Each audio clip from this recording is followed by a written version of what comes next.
Mia Mohammad Shehbaz Sharif Saab has secured 201 votes.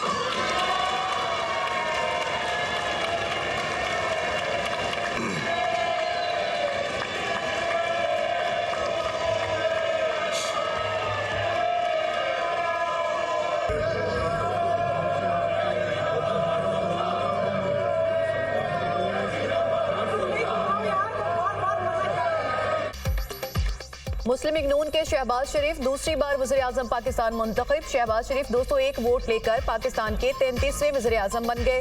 Sunni Ittehad council के Umar यूब 92 vote हासिल कर सके। JUI की जानिब से वज़ीर-ए-आज़म के इंतखाब का बाइकॉट। बलोचिस्तान नेशनल पार्टी के सरदार अख्तर मेंगल ने वज़ीर-ए-आज़म के लिए किसी को वोट नहीं दिया, ऐवान में बैठे रहे। अरकान असम्बली के शहबाज शरीफ को वज़ीर-ए-आज़म मुंतखब होने पर मुबारकबाद। शहबाज शरीफ ने तमाम इत्तेहादियों की नशिस्तों पर जाकर मुसाफा किया। शहबाज शरीफ की तकरीर के दौरान अपोजिशन का शोर शराबा, स्पीकर डाइस के सामने शदीद एहतजाज, लीगी अरकान की घड़ी चोर और सुन्नी इत्तेहाद कौंसिल के वोट चोर के नारे। अपोजिशन अरकान ने झंडे की कॉपियां फाड़कर वज़ीर-ए-आज़म पर फेंक दी। बानी PTI के हक में नारे। वोटिंग के दौरान भी सुन्नी इत्तेहाद कौंसिल का ईवान में शदीद एहतजाज, स्पीकर के डाइस के सामने बानी PTI के पोस्टर उठाकर एहतजाज, नारेबाजी। लीगी रहनुमाओं ने ईवान में घड़ियां लहरा दी। नौ मुंतखब रुकन असम्बली जाम कमाल ने हल्फ उठा लिया। स्पीकर सरदार या सादिक ने हल्फ लिया। कौमी असम्बली का इजलास कल सुबह 11 बजे तक मुलतवी। नौ मुंतखब वज़ीर-ए-आज़म की हल्फ बर्दारी कल होगी।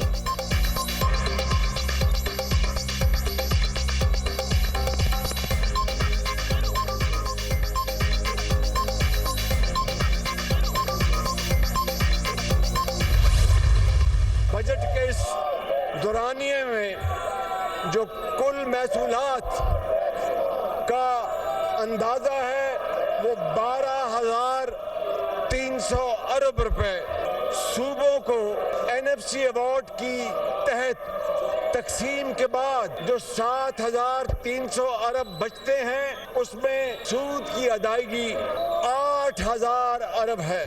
700 अरब रुपए का खसारा डे वन से हो तो फिर तरक्याती मंसूबों का पैसा कहां से आएगा? अफवाज पाकिस्तान की तनख्वाहें कहां से देंगी? सरकारी अफसरान जो वफाक में हैं उनकी तनख्वाहें कहां से देंगे? दुखी दिल के साथ कह रहा हूं कि ये सब कुछ कर्ज दर कर्ज लेके दिया जा रहा है पिछले कई साल से, और ये है वो सबसे बड़ा चैलेंज जो आज पूरी पाकिस्तानी कौम 25 करोड़ अवाम का सबसे बड़ा आज ये संगीन मसला है। जिस ऐवान में बैठे हैं इसकी कार्रवाई के खर्चात भी कर्ज से अदा किए जा रहे हैं। वज़ीर-ए-आज़म का पहली ही तकरीर में पाकिस्तान को दरपेश हमारे जैसे मसाइल का जिक्र। शहबाज शरीफ ने बिजली के नरखों में होशरुबा इजाफा बड़ा चैलेंज करार दे दिया। बिजली पर गर्दिशी कर्जा 2300 अरब रुपए हो चुका। 3800 अरब की बिजली तरसील की जाती है। 2800 अरब वसूली होती है। बिजली की पैदावार और वसूली में 1000 अरब रुपए का खसारा है। मुल्क में 500 से 600 अरब रुपए की बिजली चोरी होती है। बिजली चोरी और टैक्स चोरी जिंदगी और मौत का मसला है। मुल्क में गैस का गर्दिशी कर्जा 2900 अरब रुपए तक पहुँच चुका है। इसकी वजह महंगी LNG गैस की तकसीम का निज़ाम और गैस चोरी है। मुल्क को सबसे बड़ा चैलेंज मैशत की खस्ता हाली है। बजट में कुल महसूलात का हुज्जम 12,300 अरब है। NFC के सूबों को अदायगी के बाद 7,300 अरब बचते हैं। उसमें सूद की अदायगी 8,000 अरब रुपए है। हम आज तक 80,000 अरब के बैरूनी और अंदरूनी कर्जे ले चुके हैं। 7,000 अरब रुपए का खसारा पहले दिन से है। अदारों में 600 अरब रुपए खसारा है। इन हालात में तरक्याती कामों के लिए फंड्स मुख्तस करना तो दूर की बात, अफवाज पाकिस्तान और वफाकी सरकारी मुलाजमीन की तनख्वाहें अदा करना भी नामुमकिन है। मुल्क कई दिहाइयों से कर्ज दर कर्ज लेकर अखराजात पूरे कर रहा है। ऐवान की कार्रवाई भी कर्ज की रकम से चल रही है।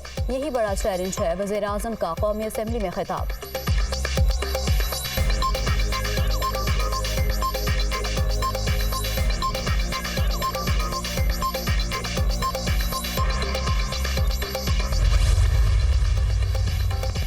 खाद पर सब्सिडी फैक्ट्री की बजाय किसानों को मिलेगी। वज़ीर-ए-आज़म का ऐलान, बीज माफिया का हमेशा के लिए खात्मा कर देंगे। छोटे किसानों के लिए सोलर ट्यूबवेल प्रोग्राम लाएंगे। तमाम सूबों से मिलकर पब्लिक ट्रांसपोर्ट का निज़ाम मुतारिफ कराएंगे। दोस्त ममालिक में इजाफा करेंगे। पाकिस्तान को वीजा फ्री मुल्क बनाएंगे। खारजा पॉलिसी में किसी ग्रेट गेम का हिस्सा नहीं होंगे। वज़ीर-ए-आज़म शहबाज शरीफ का पार्लियामेंट से खिताब, होनहार तलबा को बैरून मुल्क यूनिवर्सिटियों में वज़ाइफ देने का ऐलान।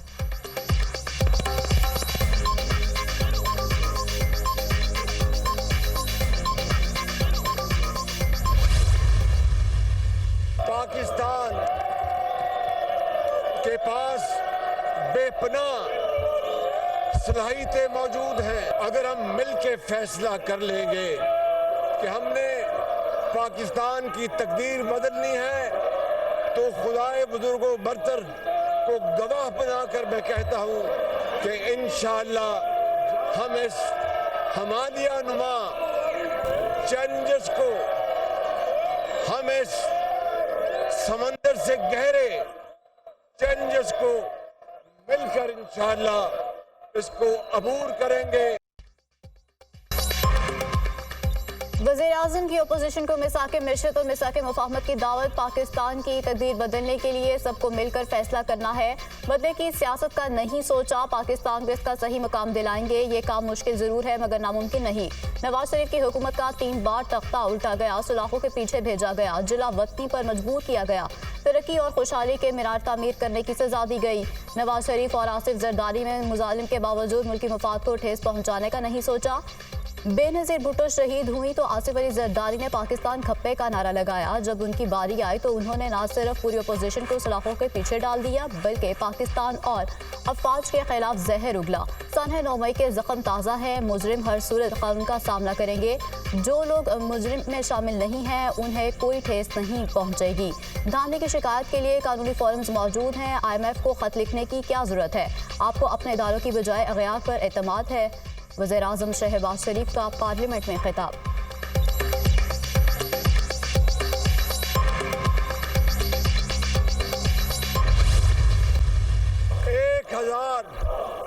एक हजार अरब रुपए की सब्सिडी देने के बावजूद तकरीबन साल का 500 से 600 अरब रुपए की बिजली चोरी होती है। 500 से 600 अरब रुपए की बिजली चोरी होती है। मैं घड़ी की चोरी की बात नहीं कर रहा, बिजली की चोरी की बात कर रहा हूँ। नौमुंतखब वज़ीर-ए-आज़म का तकरीर में अपोजिशन को घड़ी चोरी का भी ताना। 1000 अरब रुपए की सब्सिडी देने के बावजूद सालाना 600 अरब रुपए की बिजली चोरी होती है। मैं घड़ी चोरी की बात नहीं कर रहा, बिजली चोरी की बात कर रहा हूँ। ऐवान में शोर की बजाय शऊर का राज होना चाहिए था। शहबाज शरीफ का तंज। वज़ीर-ए-आज़म की कौमी असम्बली में तकरीर के दौरान जुबान फिसल गई, खुद को अपोजिशन लीडर बोल गए। तमाम जमातों का शुक्रिया अदा करता हूँ जिन्होंने मुझे अपोजिशन लीडर मुंतखब किया। शहबाज शरीफ।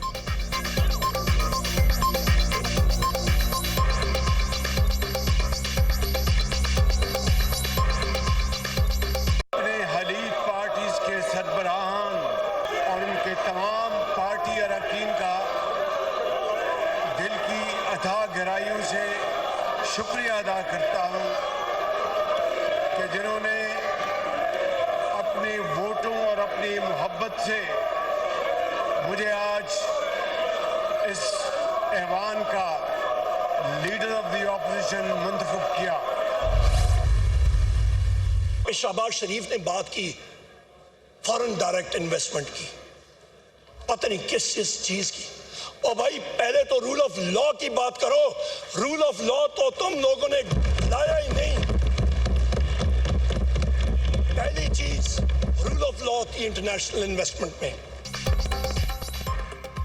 उमर अयूब का तहरीक इंसाफ के सियासी कैदियों को रिहा करने का मुतालबा। सनह 9 मई पर गैर जानिबदार अदालती इंक्वायरी कराई जाए। मुल्क में जमहूरियत के हामी हैं, आईन और कानून की बालादस्ती पर यकीन रखते हैं। यहाँ साइफर की बहुत बात होती है। साइफर केस में बानी PTI का क्या किरदार? साइफर चोरी का ब्यूरोक्रेट से मालूम करें। साइफर की हिफाजत ब्यूरोक्रेट्स की जिम्मेदारी है। अब एक मुल्क और 2 दस्तूर नहीं चल सकते। ANP ने इंट्रा पार्टी इलेक्शन नहीं कराया मगर उन्हें निशान मिल गया। हमसे हमारा इंतखाबी निशान ले लिया, हमें इलेक्शन में इंतखाबी मुहिम नहीं चलाने दी गई, हमारे कारकुन जाग गए और हम शिद्दत से वापस आए। अगले इलेक्शन में हम आपको दिन में तारे दिखाएंगे। उमर अयूब का कौमी असेंबली में इजहार ख्याल।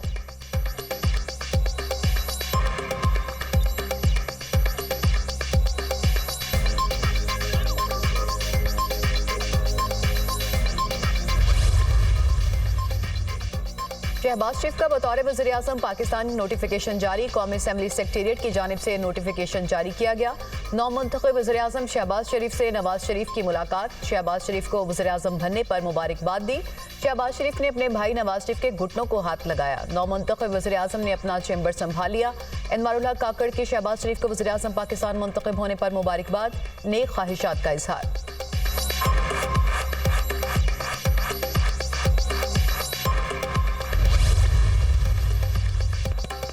पाकिस्तानियों को खादिम मिल गया। वज़ीर-ए-आला पंजाब मरीम नवाज की अवाम को भी मुबारकबाद। वज़ीर-ए-आज़म मुंतखब होने पर शहबाज शरीफ के लिए नए ख्वाहिशात का इजहार।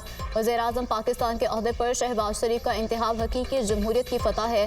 नवाज शरीफ की क़यादत में पाकिस्तान में खिदमत के नए दौर का आगाज़ होगा। कौम के खादिम और नवाज शरीफ के सिपाही शहबाज शरीफ का वज़ीर-ए-आज़म मुंतखब होना खुशहाली और तरक्की की नवीद लेकर आएगा। शहबाज शरीफ की स्पीड, मेहनत, कारकर्दगी और ईमानदारी की दुनिया मोतरफ है। शहबाज शरीफ का माजी गवाह है, वो मेहनत, कारकर्दगी और मेरिट पर यकीन रखते हैं। मरीम नवाज का बयान।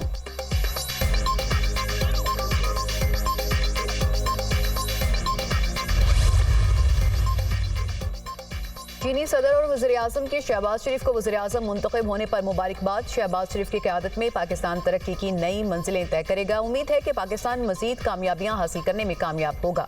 चीन और पाकिस्तान अपने रवायती दोस्ताना ताल्लुकात को जारी रखेंगे। तमाम शोबों में तबादलों और ताउन को मजबूत बनाना होगा। मुश्तरका तौर पर चीन पाकिस्तान इक़्तिसादी राहदारी का अपग्रेडेड वर्जन तामीर करना होगा। चीनी सदर शी जिनपिंग का पैगाम।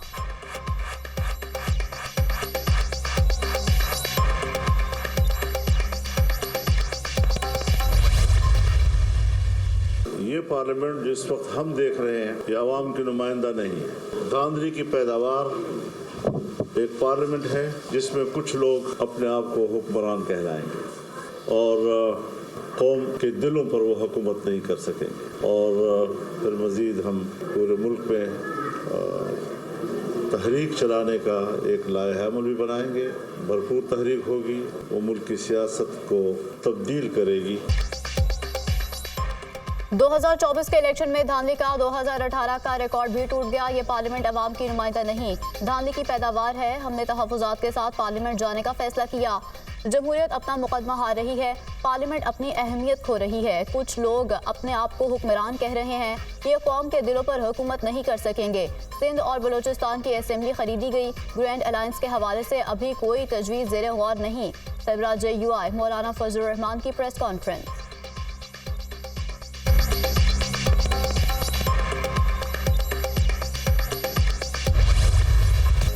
मुल्क का नया सदर कौन होगा? पीपल्स पार्टी के उम्मीदवार आसिफ अली जरदारी और पश्तूनख्वा मिली अवामी पार्टी के महमूद खान अचकजई में मुकाबला। साबिक सदर आसिफ अली जरदारी के कागजात इस्लामाबाद और सिंध हाई कोर्ट में जमा। PTI रहनुमाओं ने महमूद खान अचकजई के कागजात इस्लामाबाद हाई कोर्ट में जमा कराए। सदारती इंतखाबात में 4 आज़ाद उम्मीदवार भी मैदान में। असगर अली मुबारक, सैयद इक़्तिदार हैदर, अब्दुल कुदूस और वहीद अहमद कमाल ने भी कागजात नामजदगी जमा कराए। पार्लियामेंट का मुश्तरका इजलास 9 मार्च को तलब। इजलास स्पीकर कौमी असेंबली की जानिब से तलब किया गया। सेक्रेटरी कौमी असेंबली ने इजलास के हवाले से नोटिफिकेशन जारी कर दिया। मुश्तरका इजलास सदारती इंतखाबात की वोटिंग के लिए तलब किया गया है।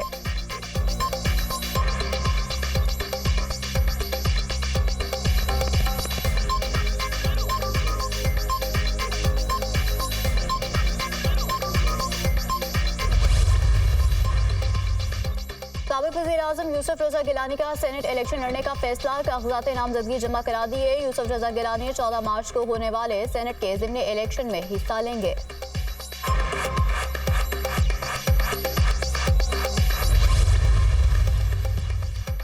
पीपल्स पार्टी ने सिंध से खाली सेनेट की 2 नशिस्तों के लिए सैफुल्ला दारिजो और असलम अबड़ू को नामजद कर दिया। दोनों रहनुमाओं ने कागजात नामजदगी जमा करा दिए। सूबाई इलेक्शन कमीशन ने पीपल्स पार्टी के उम्मीदवारों को कल 11 बजे स्क्रूटनी के लिए तलब कर लिया। आसिफ अली जरदारी ही सदर पाकिस्तान बनेंगे। वफाकी काबीना में पीपल्स पार्टी हिस्सेदार नहीं बनेगी। सिंध में बाख्तियार बल्दियाती हुकूमतें मौजूद हैं। पंजाब में तो लोकल गवर्नमेंट मौजूद ही नहीं। बल्दियाती हुकूमत को बाख्तियार बनाने के लिए मौसर कानून साजी की है। सिंध असम्बली में मुस्लिम लीग नून का एक भी नुमाइंदा नहीं। MQM और नून लीग के मुआहदे का इल्म नहीं। पार्टी क़यादत के मशवरे से सूबाई काबीना तश्कील देंगे।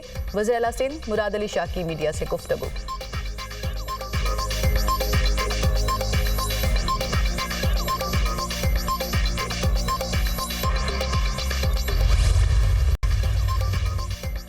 बैरिस्टर गौहर बिला मुकाबला तहरीक इंसाफ के चेयरमैन मुंतखब। PTI ने इंट्रा पार्टी इलेक्शन के नताइज का ऐलान कर दिया। उमर अयूब को बिला मुकाबला सेक्रेटरी जनरल मुंतखब किया गया। अली अमीन गंडापुर PTI खैबर पख्तूनख्वा के सदर मुंतखब। अकबर एस बाबर समेत किसी और ने कागजात जमा नहीं कराए। चेयरमैन के लिए 4 दरखास्तें मिली थीं। स्क्रूटनी के बाद 3 को मंजूर किया गया।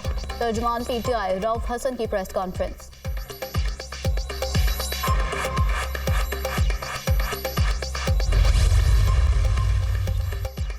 खैबर पख्तूनख्वा में तूफानी बारिशों और शदीद बर्फबारी ने तबाही मचा दी। मुख्तलिफ हादसात में मरने वालों की तादाद 27 हो गई।